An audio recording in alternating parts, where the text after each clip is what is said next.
Hello and welcome to the Bell Mama Hypnobirthing and Positive Birth podcast. My name is Ellie Waddington. I'm a hypnobirthing teacher, antenatal instructor and positive birth coach, and I'm here to help you go into the birth of your baby with a positive mindset.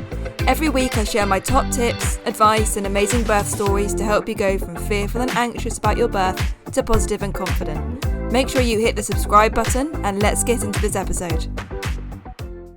Hello and welcome back to another episode of the podcast. This week I'm joined by another guest. I'm joined by the lovely Hannah from the Contemporary Birth Company. She is a hypnobirthing teacher in South Wales and she's talking to us all about her journey with gestational diabetes.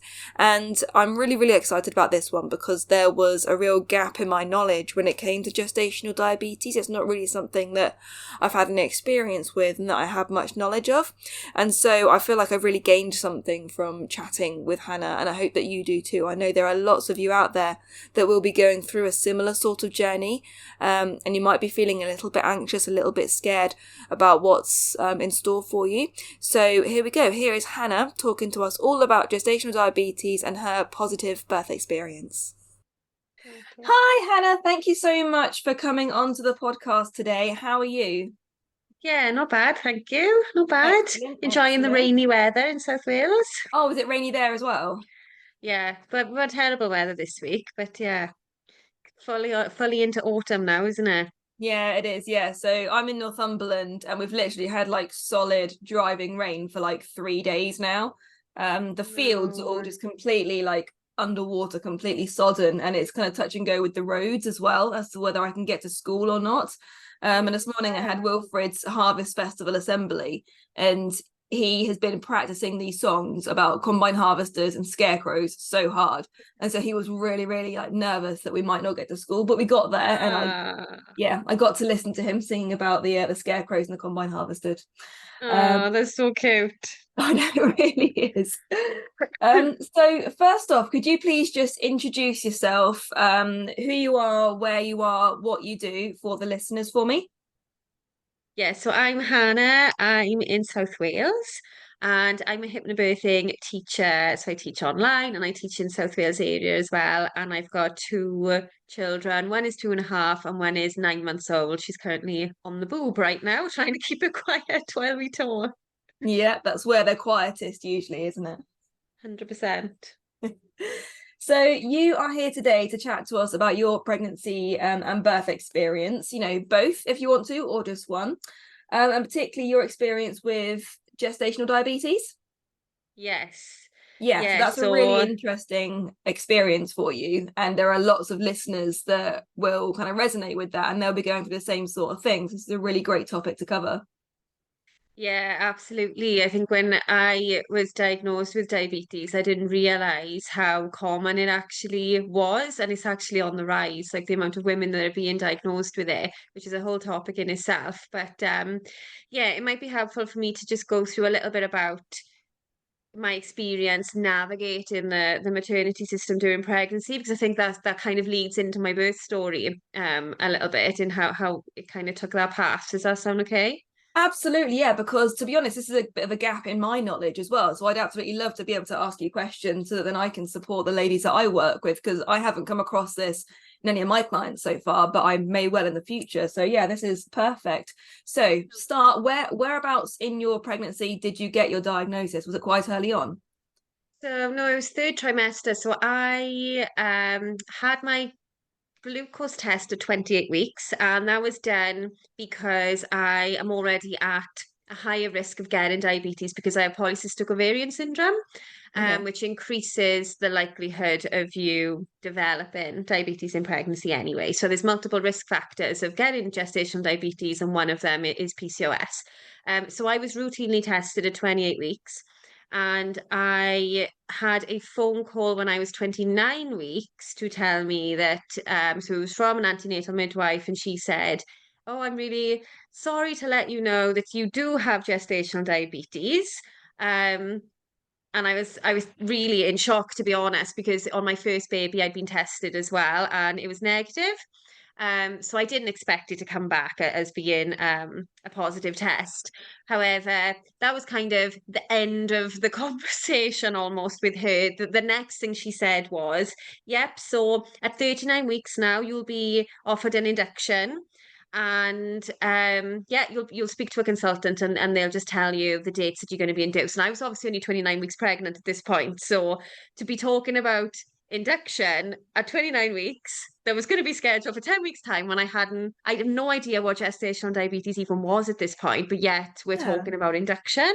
Yeah, I mean, that must So have been that quite kind of worrying for you to literally be kind of faced with these big words, and that was completely new to you at that point. absolutely, yeah. I mean, I knew at up to this point I planned a home birth. So I had, as soon as I found out I was pregnant, even before I knew I was pregnant, I knew I wanted a home birth for my second baby. So to then suddenly be told that you're not going to be allowed to do that, you are going to have to be induced to 39 weeks, it sent me into a huge panic. Yeah. And obviously I'm a hypnobirthing teacher. So in that moment, I did, like I said, I didn't really know what gestational diabetes was. I just heard your plan is changing. There is something wrong with you. That's the end of it. It did still send me into a huge panic. It was only afterwards when I thought, hang on a minute, this woman doesn't know me. I'm a number on her system. She doesn't know anything about my personal circumstances, me as a pregnant woman. She doesn't know anything about my baby. I'm not going to just take her word for it that this is going to happen. Yeah. Um, so she said, you'll hear in a week's time, maybe a bit more, you'll have appointment with a diabetes midwife. So there's this kind of period between finding out you have gestational diabetes and then speaking to any professional where you're just in limbo a little bit. So, Yeah. you do a bit of Googling as you do, and you find out, oh, your diet has to change. If you eat sugar, it's going to send your glucose levels up, and this is bad for baby. But you're obviously just trying to find out as much as you can off your own back. So you have that week or more period. Like I know some women who've waited almost 3 weeks without any support or guidance. So it can be a really stressful time not knowing what on earth you're supposed to be doing with regards to your Yeah. diet and what you should be changing and what you can do to support your pregnancy in that time. So it's a really anxiety provoking period when you get that diagnosis because like I said, you kind of just left to wait for somebody to then get in touch later on. Yeah. So you largely had to do lots of the research yourself in that time period. Yeah, absolutely. And I didn't really know what was a reliable source to be looking at the time. But when it came to having that appointment with the diabetes midwife, I was met with immediate, um, sort of like a pessimistic attitude on what my outcomes were going to be.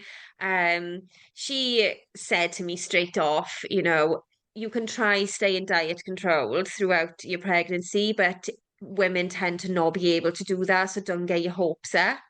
And I was like, oh, That's an awful okay, that's attitude. a That's a weird really awful attitude. And thing to say. absolutely. And it was, yeah, it was a really negative, disappointing conversation because I thought, I'd go into that and she'd give me advice on how to stay diet controlled. Like I thought, surely they want women to stay diet controlled if they can. Some women will find it really, really difficult to do that, depending on, your personal like insulin production and things like that. But surely they want to give women the best chance of being able to do that. So the guidance that I got given within that appointment was cut out sugar, don't eat carbs. If you fancy eating grapes, try and limit it to one or two, but I know that might be difficult for you. Really What? random, like dietary advice. I would not even call it advice, to be honest. And don't drink Coke. Don't drink cans of Coke was the other one. That's the other bit of advice. And I was just like, so okay, what can I eat? And she was like, oh, here's a leaflet. Here's some stuff on the leaflet. Just go home and have a look at the leaflet and just try it out, see how it goes.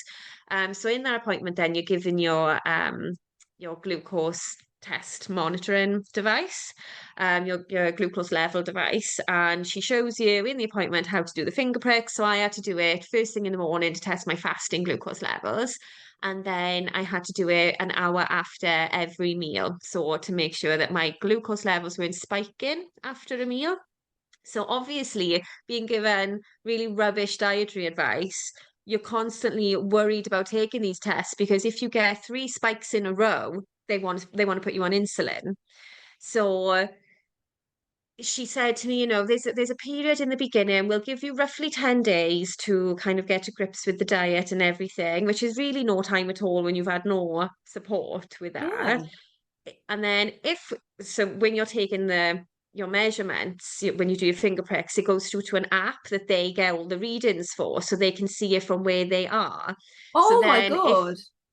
so if you get 3 spikes, it flags up on their system, and then you get a phone call through the app to say, "Oh, we've noticed that you've eaten too much sugar today. We need to have a conversation about this, like what's Oh my going God. on," type That, thing. yeah, no, that to me, that sounds really like Big Brotherish. It's like someone is It's literally very watching intrusive. you. Yeah, no, Yeah. I don't like that at all.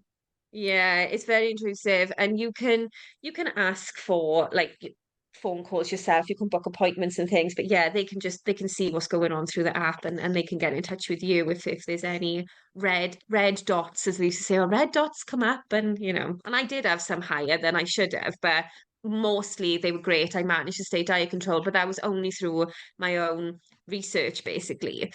Um, so yeah, from there. I met with multiple professionals. So, like I said, diabetes midwives, diabetes consultants, who all had the same opinion. If I'd said to them, look, I'm still hoping for a home birth, like I remember the diabetes consultant laughing and saying, "Oh, that's not going to happen." And I thought, all right, okay, why is that? And she said, "You have gestational diabetes. You're a high risk, you have a high risk pregnancy. You're classed as a high risk pregnant woman." And I was like, right, okay. And she was like, yeah, yeah, no, that's not going to happen. She said, "Who have you been speaking to?" And I said, "Nobody." I said, "I've done my own research." I said, "I'm a hypnobirthing teacher." And she had a colleague with her at the time. And she turned and looked at him, and they both just kind of gave each other this look when I mentioned hypnobirthing. So whether they have their own views on women being able to speak up for themselves, perhaps, It sounds like because they that's do, where yeah. that's kind of where it came from. So again, all of the appointments that I had up to that point were all so negative, and just kind of left you feeling really crap, to be honest. Like you just felt so unsupported, and like the whole system was just fighting against what you wanted. And for some women, they might not have the confidence to challenge that, and or to know that they can even challenge it. Yeah. I'm a hypnobirthing teacher, obviously, so I knew that I had options. I knew that I could find information that would help me make the best decisions for me. But a lot of women are not in that position, are they? And unless they find hypnobirthing themselves. Yeah, So absolutely. So did you become a hypnobirthing teacher sort of after your first birth? And what after my sort of an experience first, was that? Was that quite a positive experience you had with your first birth? yeah. It was, yeah. So I found hypnobirthing after my first, because I was petrified of birth. I was Yeah. petrified of needles, hospitals, all of that thing. So I just know that had I had my second pregnancy first, it would have been hugely traumatic for me. There's no way without hypnobirthing I would have coped in Yeah. that pregnancy or that labor, because when I talk about the birth in a second, it was quite medicalized, to be honest. Nothing to do with the diabetes, weirdly. So yeah, I had consultant appointments, and the consultant, again, he said to me, "Yep, you definitely need to be induced for 39 weeks." And again, this I was around 30 weeks at this time. Um, and he kind of just ended the appointment there. He was like, "Yep, here's your notes back, 39 weeks." And I said, "Oh, hang on a minute. Can we talk about this in a bit more detail? Because I'm diet controlled. If I stay diet controlled, what are my options?" And to be fair, he did then go into so much detail with me. We had a good 45 to 50-minute appointment. However, had I not asked the right questions, I wouldn't have had any of that information from him. It would have been a blanket 39-week induction, let's just book it in now type of scenario. Um, he then said to me, "Look, you're not, because if you're diet controlled, you're not necessarily at any more risk of complications than someone who doesn't have gestational diabetes." He said, "But hospital policy is that if you have diabetes, you should be induced before 40 weeks," which is so contradictory, because, he's saying to me one minute, "You're not at any greater risk than someone who doesn't have diabetes, providing you can control your glucose levels." However, hospital rules say, regardless of that, you have to be induced because that's just our rule. So they are literally offering induction based on something that is completely contradictory to that. Yeah, That's madness. absolutely. What are Yeah, the induction absolutely. rates in your area out of interest? They're around 40%. Yeah, it's similar to Which Northumberland, yeah. it's pretty much like that across the board, isn't it? Usually somewhere between 30 and 50, and I know some are a little bit higher as well. But yeah, there was no discussion on his part then around my individual's case or my individual circumstances. So I needed to know the right questions to be asking to get the information I needed to make my own decisions about how I was going to give birth. But I said to him, look, my second choice would be to give birth on a midwife-led unit. And he said, you're never going to find a midwife who will support you to give birth in that setting if you have diabetes. Now, I knew, again, this wasn't the case because I had an amazing community midwife. And I would recommend anyone listening who does have diabetes to stay in touch with their community midwife, because I know you tend not to get so many community midwife appointments if you're consultant-led, but I would push to keep as many as possible because they are, spontaneous vaginal deliveries are their bread and butter, and they want to support you to get that as much. At least mine did anyway. I don't know whether I just got lucky with mine. She was amazing, but she pointed me in the direction of the consultant midwife, who then offered me a meeting about an out of guidance care plan. So that basically means that you are putting in a care plan that goes against the standard recommendations. And we had an amazing meeting, went through all of the different pros and cons of being induced, not being induced, giving birth in the labour ward, giving birth at home. And she agreed that she was happy to support a home birth. She'd be happy for any of her midwives to support a home birth or a midwife-led unit birth. Um, so it's really, really important that if somebody is diagnosed with gestational diabetes, that they do look at all of their options and don't just rule them out because an obstetrician is saying this is our rule, this is the hospital rule, because it's not as straightforward as that. So Yeah, excuse yeah. me, So there's can we just sort of rewind a little bit? So you're saying that sure. the obstetrician didn't want to support a home birth or a midwife led because your class is Mhm. high risk. But Mhm. what are the actual risks of gestational diabetes? What potential risks are there that they're scared of? So the main one that they recommend early induction is because you're at more of a risk of having a big baby. And the reason for that is because, I mean, let's take that with a pinch of salt as to what big baby actually means, right? Because they will class any baby over £8.8 as being too big to What? birth. Yeah, But yeah. that's a fairly standard size. I know It's so yeah. many people that have had 8 and 9 pound babies. Yeah, it's completely average size. Like if your baby's in the £8 mark, you say, oh yeah, it's pretty average size for a baby these days.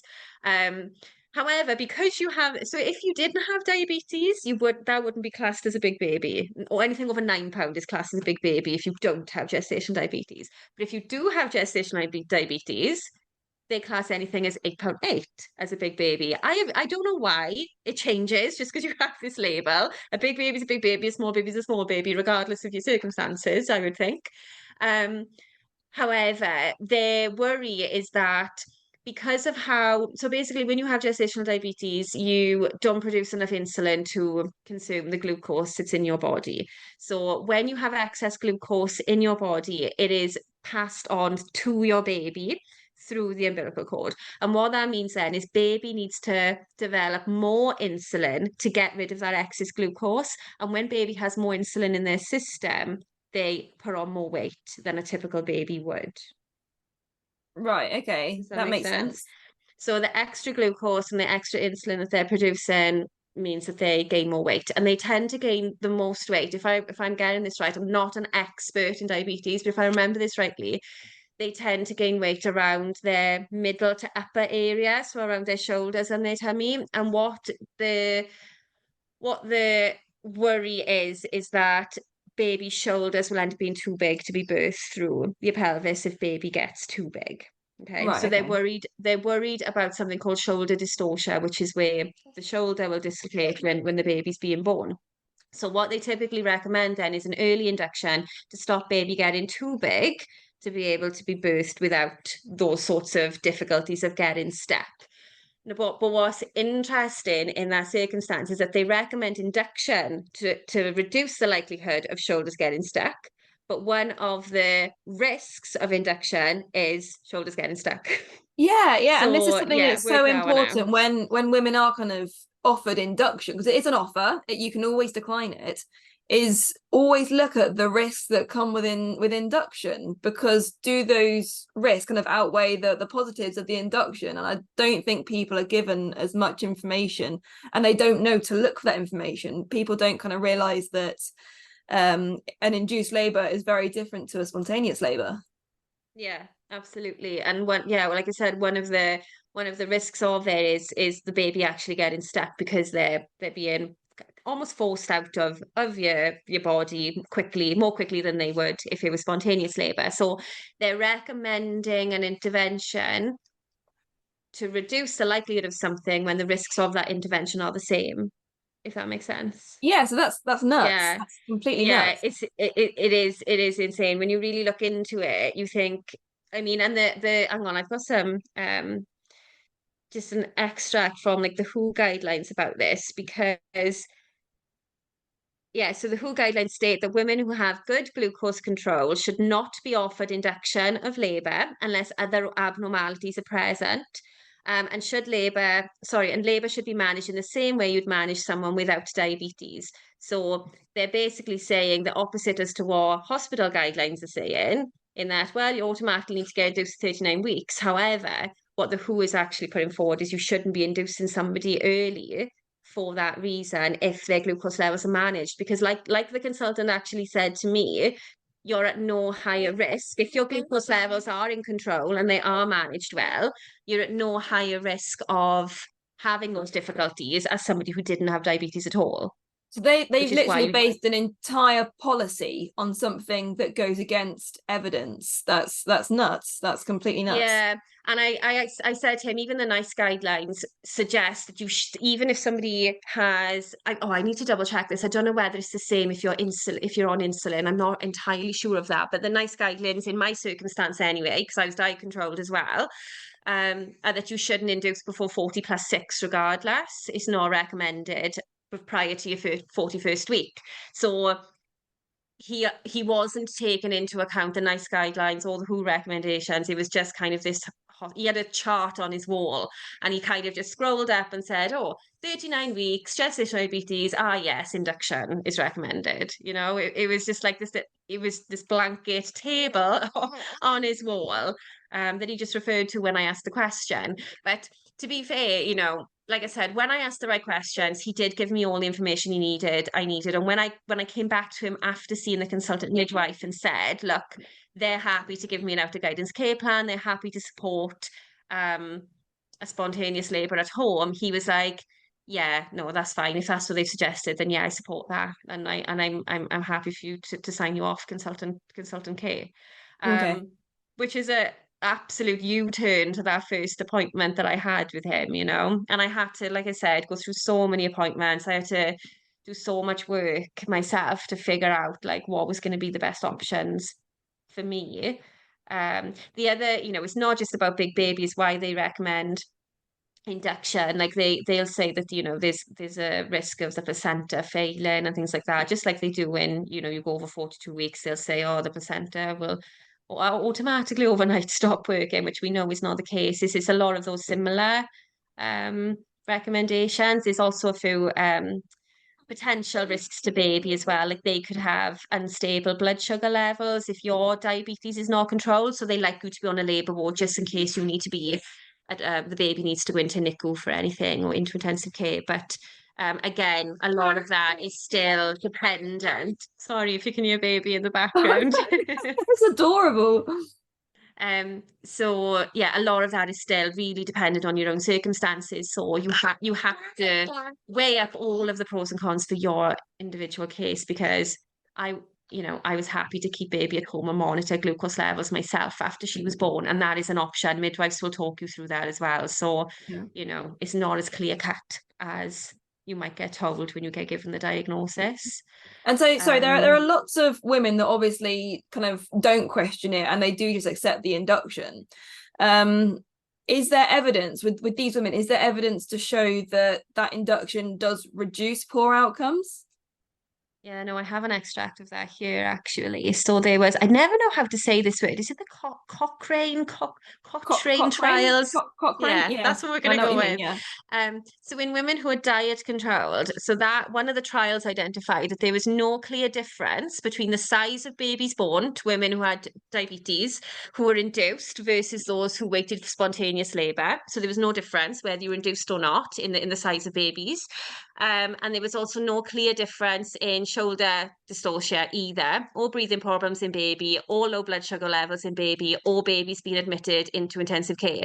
So as long as you are diet controlled, like I said, there's no significant evidence to show that induction is beneficial in that situation. So it is slightly different if you have uncontrolled diabetes. Let me just have a little look if I've got something on that here. So women who have abnormal glucose levels who might be insulin controlled are at increased risk of experiencing complications, but there's still a lack of evidence to support induction. So obstetricians are encouraged to look at individual mother and baby development and include the mother in all of their decision making, which I think is the biggest I hate that. Can missing I say I element. really hate the including mother in the decision Yeah, making. Like, oh yeah, thank you for including me in I the know, exactly. care of my child. Like, what? No, Yeah. I hate that. But so that's really interesting that there is basically no difference in those outcomes. That's Yeah, absolutely crazy. based on this specific trial anyway. Another good resource is Dr. Sarah Wickham's book on inducing labour and making informed decisions. There's a whole section in there on induction for gestational diabetes, which is where I've pulled a lot of that research from. But yeah, there's quite a few resources out there that can help you make decisions on that. Yeah. Yeah. Okay. So, shall we sort of move on then towards your actual birth story? So, what actually started to happen sort of towards the end of your pregnancy as you're approaching your due date? Yeah, so like I said, I stayed diet controlled throughout, and I planned a home birth. Like I said, my birth pool was set up in my living room. It was just all systems go for home birth. Like, I was discharged from consultant and it was fine. I was living life with all of that. And then when I got to, I mean, it's sod's law really, but when I got to 38 and 6, I believe, my waters broke in the night. And it was more of a trickle. I wasn't entirely sure if they'd gone, but yeah, we had a midwife out the next morning who confirmed that yes, your waters have actually gone. So let's just wait and see if labour starts naturally. Yeah, great, let's do that. So I waited around 24 hours and there was nothing. And I thought, oh, look at this now. Like, this is just typical. I've gone through all of this effort to avoid, or to make sure I do have my home birth and everything. And now there's this huge curveball. It's nothing to do with diabetes. So I waited 24 hours and then still no contractions. So then I spoke to the midwife again, who suggested that if I was happy to continue waiting, that he would advise. Oh, hang on, let me make sure it's plugged in. She would advise going up for ECG monitoring just to make sure the baby's heart rate was fine. And obviously, when your waters break but you don't have your contractions start, you're at more risk of developing an infection, which is obviously quite dangerous for baby. So we wanted to make sure that there was nothing like that developing. So we went for ECG monitoring and everything was fine. So I came back home and we were at 48 hours by this point, I think, post my waters going. And then I decided to wait just a little bit longer. I decided I was going to wait up to 72 hours because the every day that you wait, the risk increases slightly. It's not a huge amount, but after 72 hours, it does increase a little bit more. So we went back the next day just for a little bit more ECG monitoring, just to again make sure there was no signs of infection in baby. And there wasn't. However, by the time I'd had all that ECG monitoring done, we were coming up to the third day. And I live 40 minutes away from the hospital. And they said to me, look, if you do decide to go down the route of induction, because my contractions hadn't started, we can book you in today, essentially. So we did weigh up all of those options. And I did say to them, look, if I get induced, I still want to give birth on a midwife-led unit. The woman who was doing my ECG monitoring again was like, oh, that's never going to happen. You're never going to be allowed to go onto the midwife-led unit. Don't even bother asking them. I thought, well, I am going to ask them. So when I saw the consultant and I said, look, I planned a home birth. The next step for me is trying to give birth on a midwife-led unit. She was really, really supportive. And she said, yes, we can make that happen as long as you are not on the IV drip for induction, because that needs to be monitored on the labour ward. So I said, okay, let's go ahead with a gel induction. So we tried that. This was around 3 o'clock in the afternoon. I had the gel inserted. I was already 1 centimetre by that point. So they have to wait around 6 hours, I believe it was, before they can examine you again. Obviously, the more they examine you after your water's gone, the bigger the likelihood of you getting an infection. So around 6 hours later, I was again examined, and no, was I examined? I'm trying to remember what order things happened in. Around 6 hours later, I remember a consultant coming out to me and saying, we can move you over to the midwife-led unit, but as long as baby's heart rate is still okay. So again, that happened. We moved to the midwife-led unit. I was propped on an ECG to see if baby's heart rate was fine. So although it wasn't, her heart rate had increased a lot, which is a sign of infection. So we were moved to the labour ward. And obviously during all of this was a huge curveball for me, obviously. Like, I was planning a home birth, like I said, and all of a sudden I'm on a labour ward, which is absolutely crazy, to be honest. It's just not the right environment for giving birth. I don't know, if you've given birth on labour wards, Elle, I don't know where your babies were born.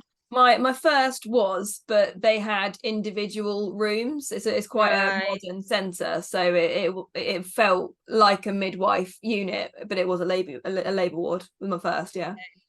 Yeah, so it was an induction ward. So there were 6 of us on there, all of us going through induction at the same time. So it was so busy. You were even allowed to have visitors on the ward. So, I was in labour. I was having surgeries at this point. I found it extremely difficult to zone out. It was because the Yeah. environment was so busy, so bright, so chaotic, to be honest. I could share everything that was going on with everyone else around me, and I found it very, very difficult to stay in my zone. Like, being a hypnobirthing teacher, you've got every tool at your disposal, but even that it was really intense, and it was the hardest part of my entire labour, was just being on that induction ward.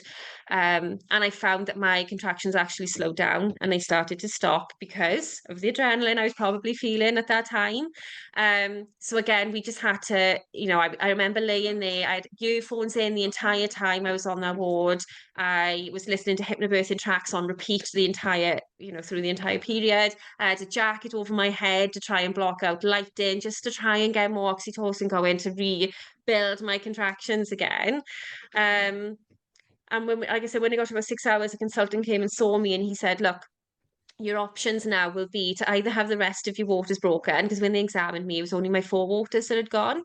So he said, you can either have the rest of your waters broken and see if that pushes labour on further, or we can redo the gel, or he said, we can go straight to doing the IV induction, which is what I wanted to avoid. But in order to do the IV induction, you have to have your waters broken anyway. They can't do it without your waters breaking. So we went over to the birth centre, and like I said, they found that Olivia's heart rate was high, so they wanted to do blood tests. So again, there's a lot of intervention that came after this. So blood tests happened to check my white blood cells.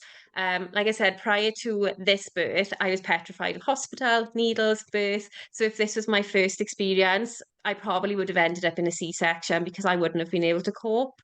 But I was able to use all of the hypnobirthing tools that I could possibly think of to, if I'm honest with you, I can't remember any of those things really happening because I was able to stay in my bubble so much. Like, I don't remember having bloods taken. I knew it happened, but I don't remember the process of it or feeling nervous or anything like that. I had my waters broken, so the rest of my waters were broken and my contractions came back really quickly. quite intensely. Like I said, this must have been about 10 o'clock, and she was born at about 3, 20 past 3, she was born. So I was taken from, I realise I'm jumping back and forth a little bit here. So I was taken from the midwife-led unit to the labour ward for her heart rate being high. So that's where I ended up giving birth.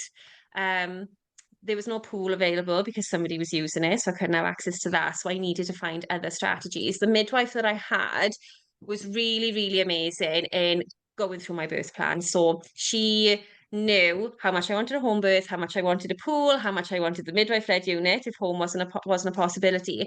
But she and the consultant sat down with me and went through every single element of my birth plan. They all had a copy. I must have taken about 7 copies with me. They all had copies of it, and they went through everything, saying to me, "We'll make sure this happens. We can definitely do this. We can take all of these elements that you wanted at home and make them happen on the labour ward."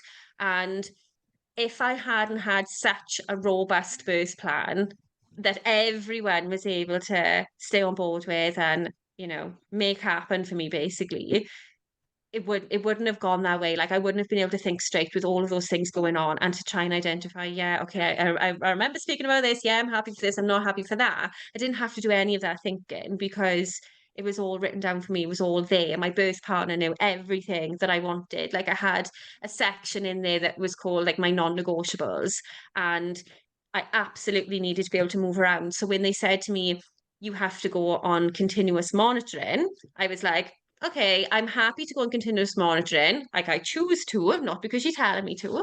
I choose to have continuous monitoring, but you have to find me wireless monitors. I'm not being strapped to a bed. I'm not being strapped to a monitor. Find me a birth ball, find me a peanut ball, get me the continuous monitors. I'm happy to go with that. So we set up the labour ward with all my fairy lights, my candles, everything like that to get the environment to be a bit more conducive to oxytocin. Um, and I just remember it's bizarre. Like, I always imagined if I had to give birth on the labour ward, I wouldn't feel calm, but I was extremely calm through the entire process. And even though they kept saying to me, all right, Han, can we just check in with you that this has changed slightly? I never felt panicked at any point. And there was such good communication between them and me and my birth partner. They really did strive to make my birth plan as to the how I designed it as possible, really, then, if that makes sense. Yeah. No, that makes all the difference. That's really, really amazing that they were willing to facilitate as much of your birth plan as possible, even though your birth did take a different path than you initially wanted.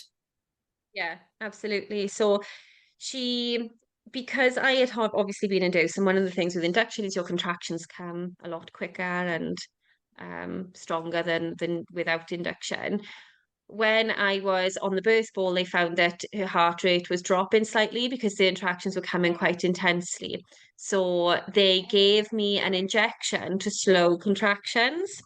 And obviously I agreed to this because, right, so we had a conversation about whether C-section might be, well, there was a conversation happening, basically, which is not ideal.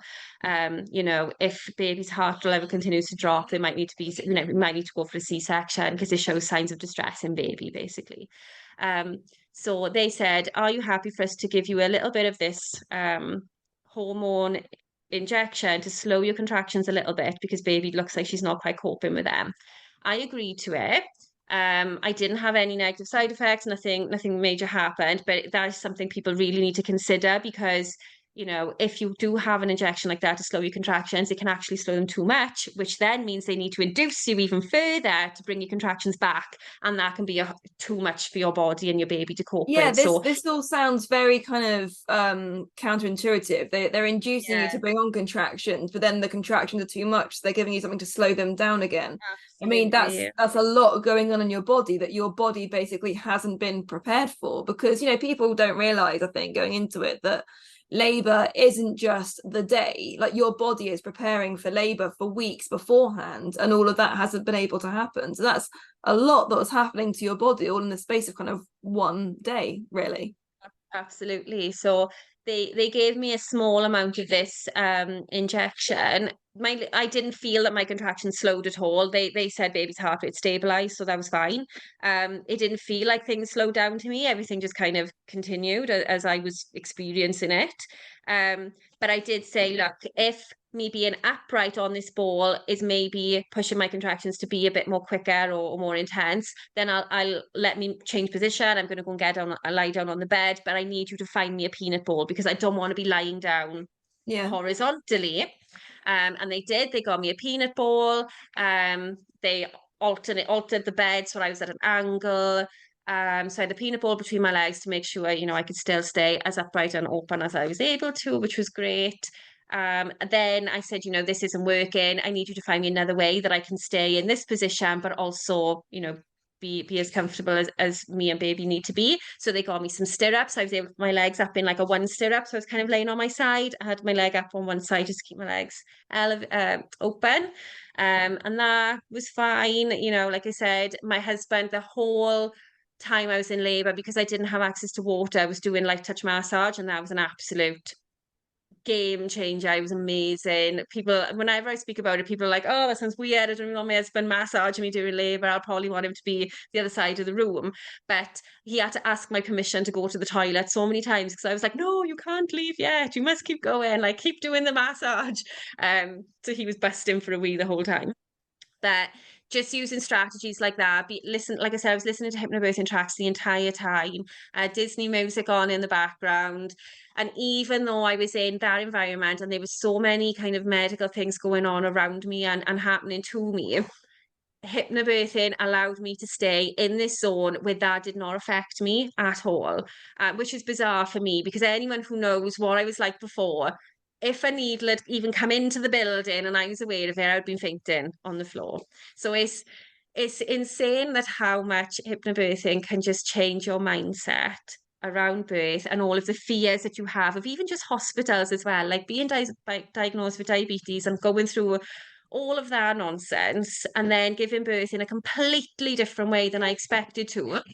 But I still see Olivia's birth as more positive as my first birth because of how I felt about how in control I felt and how empowered I felt to have made those decisions myself. Yes, I agree to induction. Yes, I agree to my waters being broken.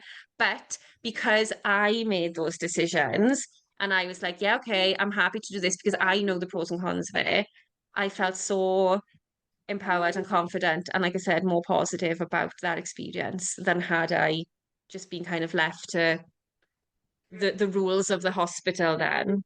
Yeah, and I think that's like a really important point is that as hypnobirthing teachers, we do talk a lot about the risks of induction and the negative sides. And I want people to know that we are not against induction. We are against coerced induction. We're against uninformed induction. We're against unnecessary induction. Is that fair?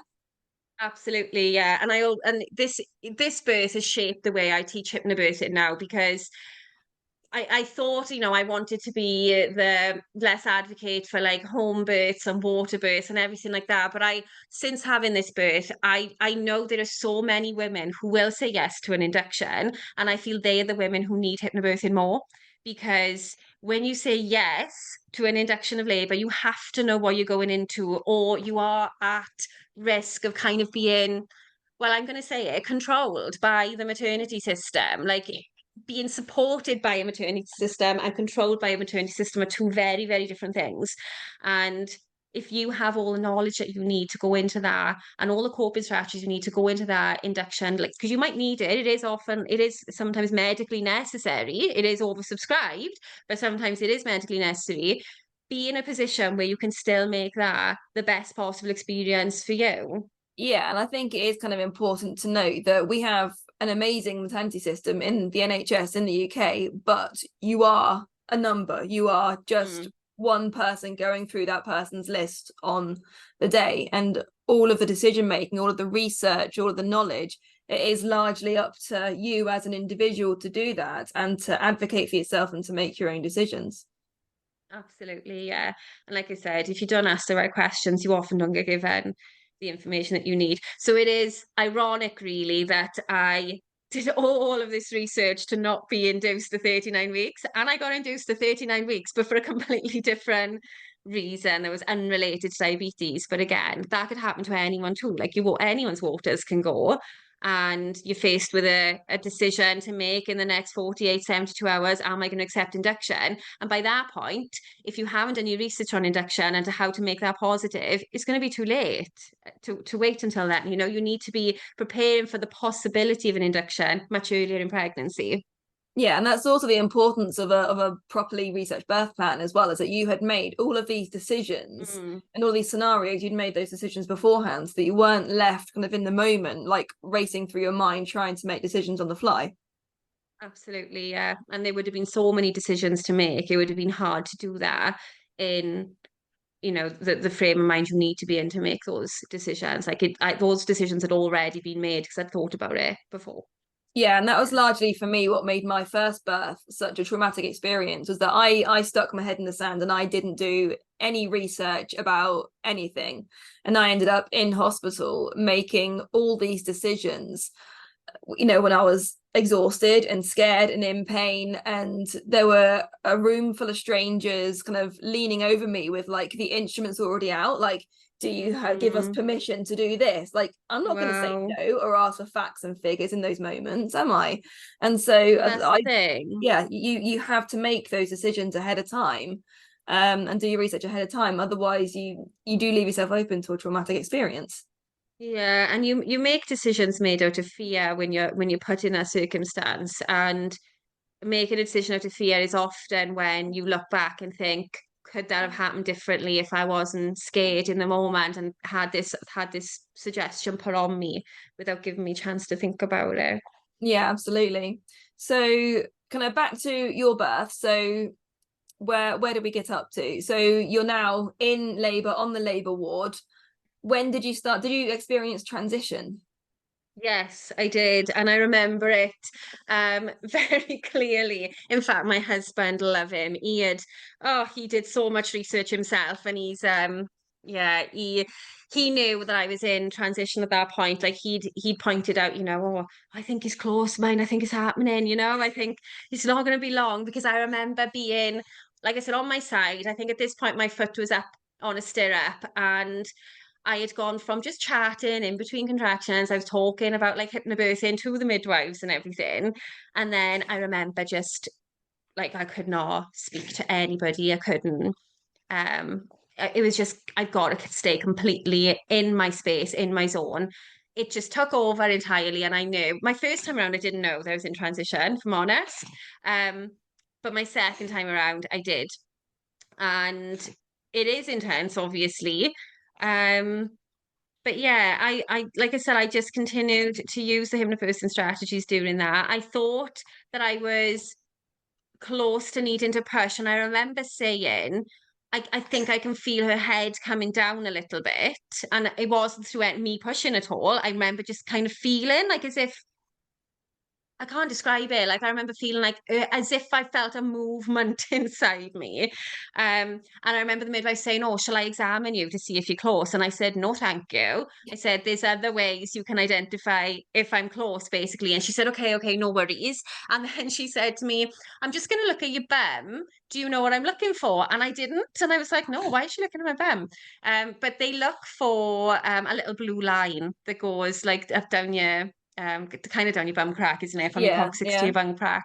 And she said, I'm looking for that line. That's one way I can identify if you're basically 10 centimeters. So, and that's a lot of things. A lot of women don't know about that either. Is that you think, oh, the only way to identify if I'm close to pushing is by having a vaginal exam, which can again send lots of adrenaline through your body and things like that. But so you know, I said, no, no, no, no, don't examine me. Find another way to figure it out. And she's like, okay, I've got another way. Let's do that instead.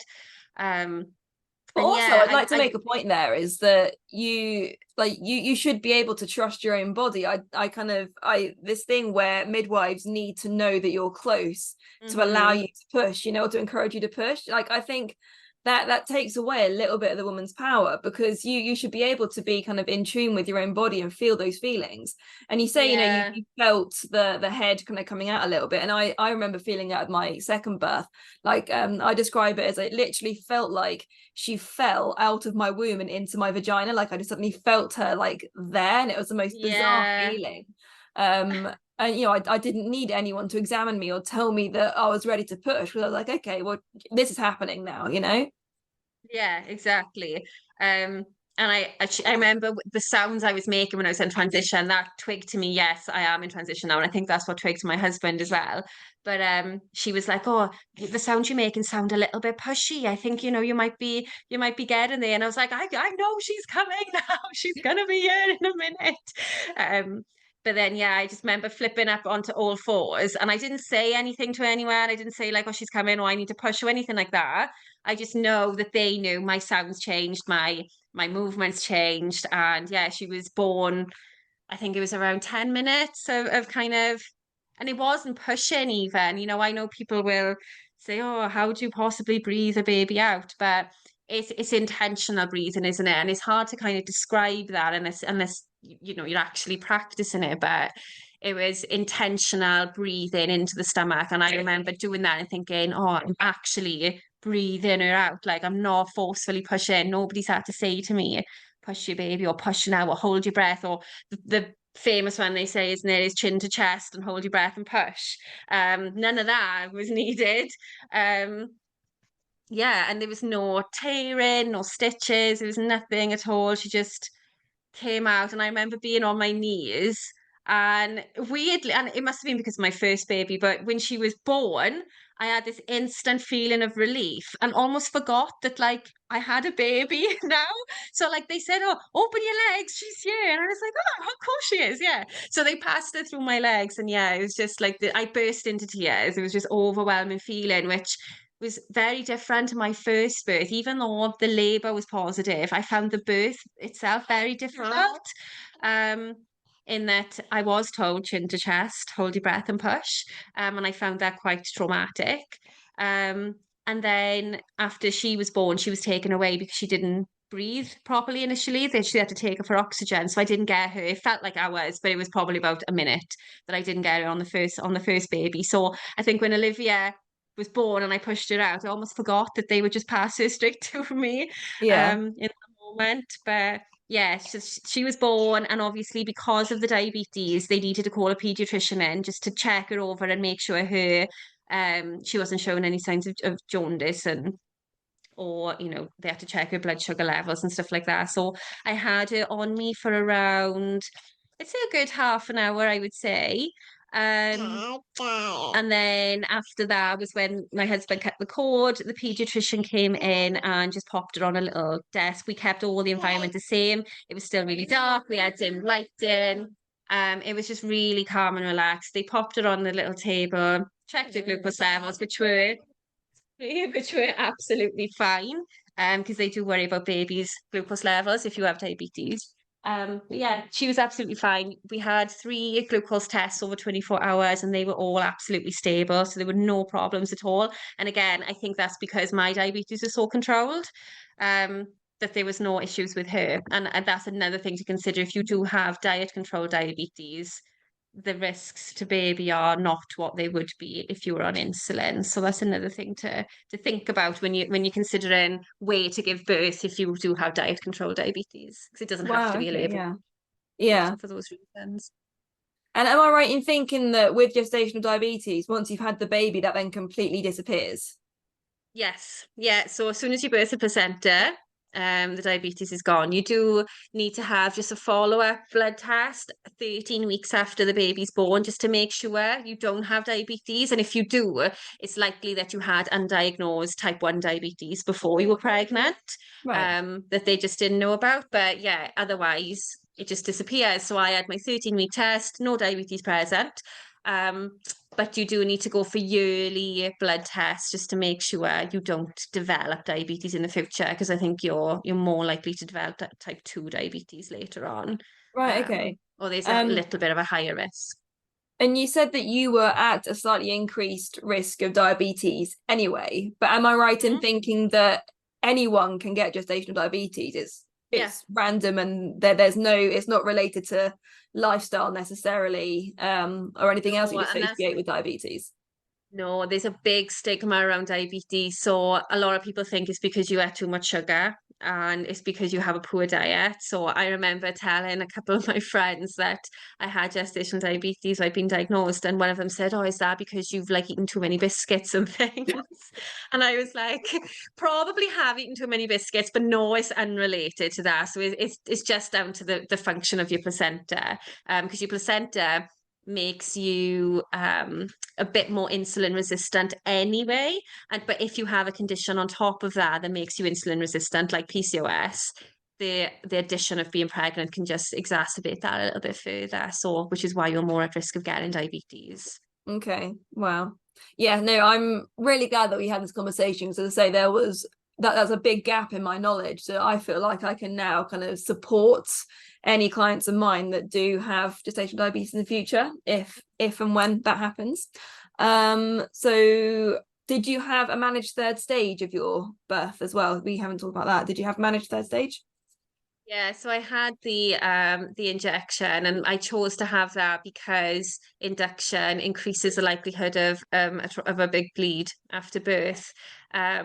So I chose to have that just to reduce any risks around that. And that all went smoothly. But again, there's lots of reasons women wouldn't have um a managed. They'd rather have a physiological placenta delivery. But yeah, the second baby, I don't know if you had the same, but I found the surges for the placenta being delivered were a lot more intense on my first, and the after pains were a lot more Oh my intense than God, on my yeah, like first as well. I I was like, didn't even is know this after baby pains in were there a that I didn't thing, know you about? know? No, I didn't on my first, and then afterwards I was like, is there another baby that I'm unaware of that am I going to give birth again? Because they were intense. Yeah, I know. And actually, with my second, for like several days afterwards, every time she latched onto the boob, I'd get these after pains, and Yeah. I'm like, it made me think, like, I don't want to put her on the boob right now because these after pains. It feels like a whole different labor. 100%. Yeah, no, that I didn't even know after pains were a thing, to be honest, until my second. That was mad.